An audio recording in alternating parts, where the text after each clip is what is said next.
All right, let's talk about rules. We're surrounded by them, right? At work, in school, pretty much everywhere. But what if I told you that for creativity, the most important rules are actually the ones you need to break? That's exactly what we're diving into today. So let's just start with a simple question for you. Think about your daily routine, the processes you follow without even thinking. Are those rules really helping you? Or are they kind of trapping your best ideas, keeping them from seeing the light of day? You know, this idea gets right to the heart of what so many innovators believe. The people who really shake things up, the ones who change the world, they're not the ones who are best at coloring inside the lines. Nope. They're the ones who are brave enough to stop and ask, wait a second, why is this rule even here in the first place? Okay, so first up, let's dig into what's called the expert's dilemma. This is all about why just following conventional wisdom can be a huge creative trap. So you see, there's this constant tug of war, right? On one hand, we trust experts. I mean, it makes sense. It's efficient. It's safe. It's predictable. But the flip side is, if we lean too heavily on that proven path, we end up with groupthink and, well, just tiny little improvements. The real game changers, the big breakthroughs, those almost always happen when someone is willing to take a risk and step into the unknown. All right, so think of this as installing a brand new operating system for your brain. We're going to look at 5 specific rules that are just begging to be broken. So here's the game plan. We're going to start with experts, then move on to following the rules, then tackling our fear of mistakes, not worrying about looking like a fool, and finally, bringing play back into our work. Sound good? Okay, rule number 1 to break. And this is a biggie. It's something that's drilled into us from day one. Experts know best. But why would we ever want to challenge the experts? Well, here's the thing. Sometimes being a deep expert can actually create blind spots. They know all the established ways, all the reasons something can't be done.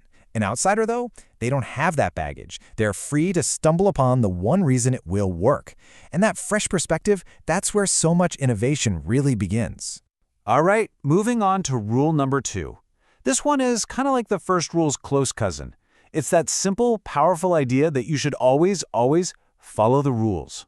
And let's be real for a second. How many rules are just habits, the way we've always done it? The point here isn't to just cause chaos for the sake of it. The real key is to understand why the rule exists in the first place. Once you get the why, you can often find a much better, smarter, or faster way to achieve the same goal, even if that means bending or completely breaking the old way of doing things. Oh boy, this next one. It's that nagging little voice in the back of your head, the one that's constantly whispering, or maybe even screaming, "Don't make mistakes." We have got to flip this script entirely. The creative process is messy. It's not about being perfect on the first try. It's about trial and error. You have to start seeing mistakes not as failures, but as data. Every single oops is just a piece of information telling you what doesn't work, which, by the way, gets you one step closer to what does. A fear of failure is really just a fear of trying anything new at all. Okay, rule number 4 to break: don't be a fool. You know this feeling. You're in a meeting, you have a question, but you bite your tongue because you're worried it's a dumb question and everyone will think you're an idiot. That's what this is all about. But here's the secret. Those so-called dumb questions are actually innovation super tools. They challenge the core assumptions that everyone else in the room is just taking for granted. Let's face it, most brilliant ideas sound kind of weird or silly when you first hear them. This is all about making a choice. Prioritize your curiosity over your ego.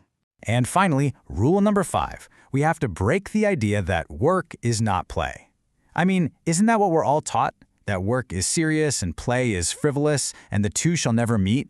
Well, that's just a totally false separation. Think about what fuels play: passion, curiosity, exploration, and what fuels creativity.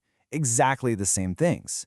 When you let yourself be playful with a problem, when you tinker and experiment just to see what happens, that's when the magic happens.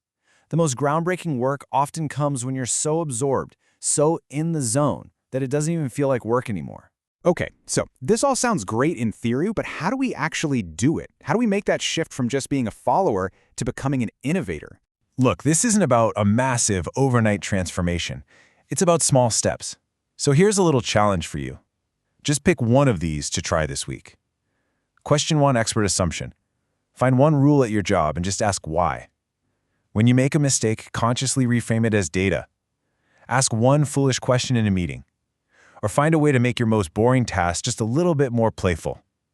Just one. So where do you begin today? What's that very first step?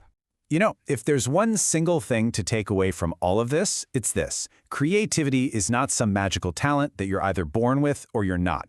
It's a mindset. It's a choice. It's something you can actively cultivate, one tiny rule-breaking decision at a time. And that really just leaves one last question for you to think about. Which of these rules are you going to break first?